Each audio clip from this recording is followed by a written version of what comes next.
सावित्री 2 बेटों की माँ थी। उसे इस बात पर बड़ा घमंड था। वो मानती थी कि बेटे घर की शान होते हैं। ये ले सावित्री, मिठाई खा, मेरे यहाँ पोती पैदा हुई है। ये सुनते ही सावित्री मुंह बना के कहती है, अरे तू तो लुट गई, बर्बाद हो गई, तेरे यहाँ लड़की पैदा हो गई। अरे तू ऐसा क्यों कह रही है, मैं तो बहुत खुश हूँ। अरे जब तेरी पोती के पीछे तुझे खर्चे पर खर्चे करने पड़ेंगे ना, तब ये तेरी सारी खुशी गम में बदल जाएगी। पहले लड़की की पढ़ाई लिखाई का खर्चा, फिर उसकी शादी का खर्चा। अरे आजकल की शादियाँ कितनी महंगी हो गई है। गहने बनाओ, लाखों रुपए पानी की तरह बह जाते हैं। लड़कियाँ तो सिर्फ खर्चा करवाने के लिए ही पैदा होती हैं। इस तरह लड़कियों के प्रति अपने विचार व्यक्त करते हुए सावित्री ममता को लंबा चौड़ा भाषण देके चली जाती है। अब तो आप लोग इस कहानी में सावित्री देवी का पात्र अच्छी तरह समझ ही गए होंगे। कुछ समय बाद सावित्री की बड़ी बहू भी एक लड़की को जन्म देती है। फिर क्या था, सावित्री पूरा आसमान सर पर उठा लेती है। हे भगवान, ये तू मुझसे किस जन्म का बदला ले रहा है? अरे मैं तो मंदिर में रोज आकर तुझसे कहती तो थी कि मुझे एक पोता चाहिए, और तूने मुझे पोती दे दी। इतनी मिठाइयाँ और प्रसाद चढ़ाने का क्या फायदा हुआ?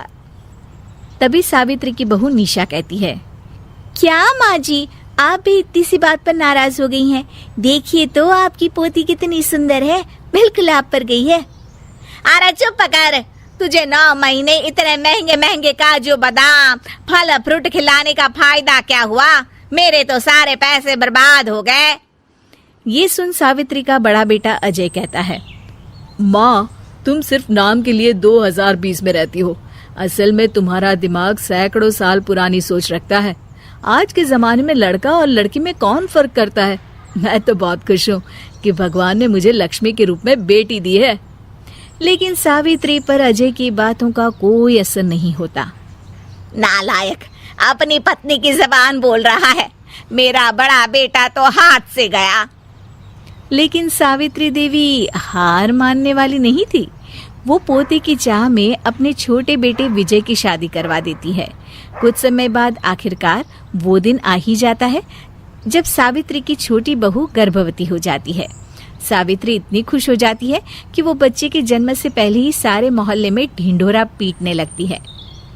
ये क्या सावित्री, तू तो पोते के जन्म से पहले ही मिठाई बांट रही है। पहले पोता पैदा तो होने दे, और फिर क्या पता अगर पोते की जगह पोती पैदा हो गई तो। ये सुन सावित्री चिढ़ जाती है। अरे अपनी काली जबान मत चला, मेरी मिठाई खा के मेरा ही बुरा सोच रही है। बड़ी आई, ला मेरी मिठाई वापस कर। देख लेना, इस बार मेरे यहाँ पोता पैदा होगा, पोता।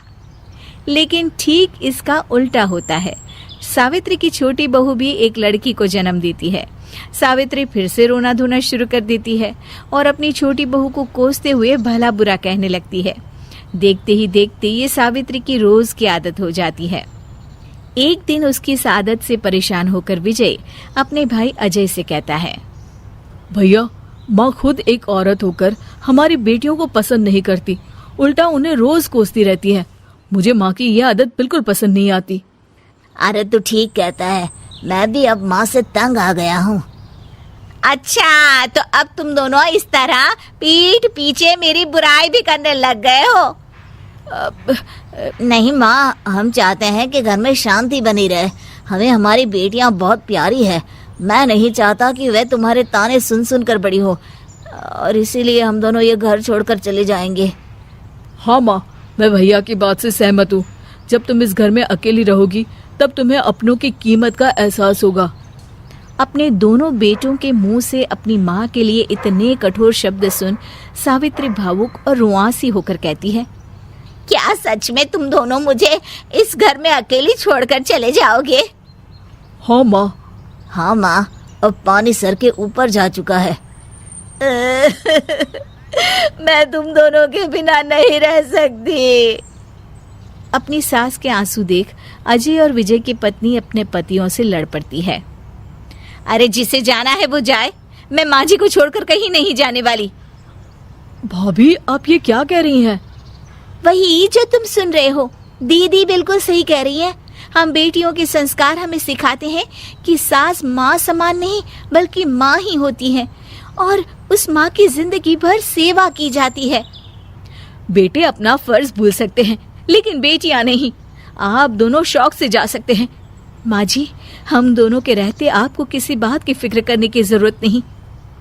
फिर क्या था, सावित्री के ऊपर छाए बेटों के घमंड के बादल उसकी बेटी स्वरूप बहुओं के तेज के आगे आंसू के रूप में परिवर्तित होकर सावित्री की आंखों से बहने लगते हैं और वो उन दोनों को गले लगा लेती है।